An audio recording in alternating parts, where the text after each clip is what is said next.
আজকে রান্নাঘর থেকে ছুটি পেলাম। কেন পেলাম ছুটি? তো সেটাই তোমাদের সামনে শেয়ার করব। So hello everyone, good morning. আরও একটি নতুন দিন, নতুন সকাল, নতুন ভিডিওতে তোমাদের সকলকে জানাই ওয়েলকাম আমার এই সিম্পল লাইফস্টাইল ব্লগে। সকলে কেমন আছো? আশা করি ভালো আছো। আলহামদুলিল্লাহ, আমার এই ছোট্ট সংসারকে নিয়ে আল্লাহর রহমতে তোমাদের ভালোবাসায় আলহামদুলিল্লাহ ভালোতেই আছি। তো আজকে এই যে বললাম ছুটি পেলাম রান্নাঘর থেকে। হ্যাঁ, আজকে কিন্তু আমার ভাইয়ের মেয়ের মুখে ভাত।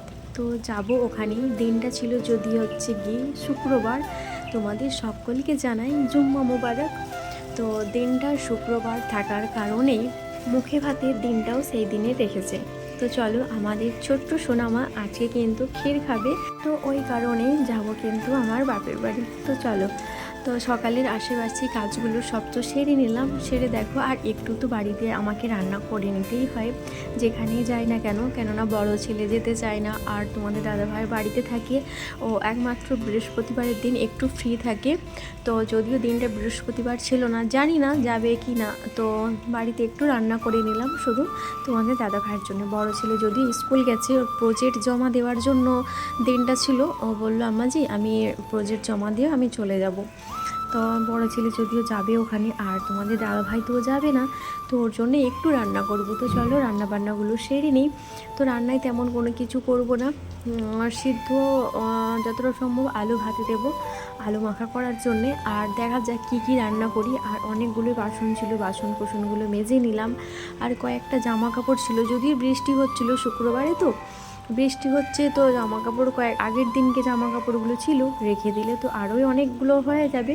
তো ওই কারণে আর রাখলাম না। যদিও রান্নাবান্না তেমন কোনো কিছুই ছিল না।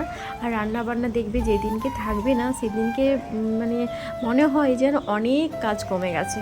রান্নাবান্না না থাকার কারণে তো ভাবলাম যে না, বৃষ্টিও পড়ছে, বৃষ্টিটাও কমছে না, কমলে তারপরে বেরোবো। তো বাইকে তো আর যেতে পারলাম না বৃষ্টির কারণে, টোটোতেই গেছিলাম। তো টোটোতেই যাব, তো এখনও বাড়িতেই আছি। আর যদিও বাড়ি থেকে বেরিয়েছিলাম প্রায় ওই 9টা 9:30 কাছাকাছি, বারবার মানে ফোন করছে আমার ভাইয়েরা ওখান থেকে, কী রে দিদি বেরিয়েছিস তুই? তো আমার ভাইয়েরা ওখান থেকে ফোন করছে, আমার ভাবি ফোন করেছিল। তো যার মেয়ের মুখে ভাত সে ভাবি ফোন করেছিল, আমার ভাবি ফোন করেছিল, মানে সব ওখান থেকে ফোন করে যাচ্ছে, দেরি হয়ে যাচ্ছে যখন দেখছে। তো আমাকে দায়িত্বটা দেওয়া হয়েছিল ওখানে রান্না বান্না বলতে শুধু মানে চিকেনটা রান্না করতে হবে। তো ভাই বারবার ফোন করছে, দিদি তুই আয়, এসে রান্না করবি চিকেনটা। ঠিক আছে, আমি গিয়ে রান্না করব। তো বৃষ্টির মধ্যে রান্না বান্না করলাম বেশ উনুনে। আর উনুনের রান্নার টেস্ট কিন্তু সত্যি দেখবে অসাধারণ হয়, যেটাই তুমি রান্না করো না কেন উনুনে। আর উনুনে রান্না করতে বেশ ভালো লাগে, কেননা শ্বশুরবাড়ির ওখানে তো বেশিরভাগ কি সবসময় বলতে পারো গ্যাসে রান্না হয়। আর উনুনে যখন পোলাও বিরিয়ানি ওইসবটা মানে গ্যাসে খুব একটা ভালো পারি না, ওই কারণে তখনই কিন্তু মানে উনুনে রান্না করতে হয়। তো যাই হোক চলো, আর রান্নার মধ্যে ছিল কিন্তু পটল ভাজা করেছিলাম, আর দেখলে বেগুন ভাজা করেছি, চিকেন রান্না হচ্ছে। এগুলো কিন্তু ওখান থেকে এসে তার পরের দিনকে রান্নাবান্নাগুলো করেছিলাম। তো আর সেই দিনকে করেছিলাম ভাত, একটু আলু দিয়েছিলাম আর আলু মাখা করেছিলাম, আর একটু পাতলা করে মুসুরির ডাল রান্না করেছিলাম। তো সেই দিন এইসবই রান্না করেছিলাম। আর এসে দেখো বাড়িতে এসে আবারও কাজকর্ম সব গুছিয়ে আমার ছোট্ট সংসারের কাজ কিন্তু শুরু করে দিয়েছি। আর যে এখানে বেগুন ভাজা করে নিচ্ছি, আর পটল ভাজা তো হয়ে গেছে। আর একটু আলু লাল করে নিয়েছি, কেননা এই যে চিকেনের মধ্যে দেবো, না হলে তো ছেলেরা তো খাবে না। তো আলুটা একটু মানে খুবই পছন্দ করে আমার দুই ছেলে। আম্মা জি আলু দিয়েছো রান্নাতে? তো যে কোনো রান্না করি না কেন একটু তো আলু দিতেই হয় আমাকে। তো যাই হোক চলো, আর এই যে পটল ভাজা করলাম, বেগুন ভাজা করলাম, আর এই যে চিকেন কষা করলাম। তারপরে দেখো মুষলধারে বৃষ্টি, প্রচুর প্রচুর পরিমাণে বৃষ্টি, হঠাৎ দুপুরে এত পরিমাণের বৃষ্টি, প্রায় আধা ঘন্টার মতো বৃষ্টি হয়েছে, প্রচুর প্রচুর পরিমাণে বৃষ্টি। তো যাই হোক চলো, আর বৃষ্টির মধ্যে দেখবে জানালা দিয়ে দেখতে বসে বসে খুবই না ভালো লাগে। তো এই যে সেই সময়টাতে কিন্তু ছাদেই ছিলাম বৃষ্টির সময়, ছাদে বসে বসে বৃষ্টি উপভোগ করছিলাম। আর বৃষ্টি দেখছিলাম, যে বৃষ্টিটা দেখতে বেশ ভালো লাগে। তো যাই হোক দেখো, এই যে প্রচুর পরিমাণে বৃষ্টি হচ্ছে, রান্নাবান্নাগুলো সেরে নিয়েছি। আর জামাকাপড় তেমন কোনো কিছু ছিল না বেশি।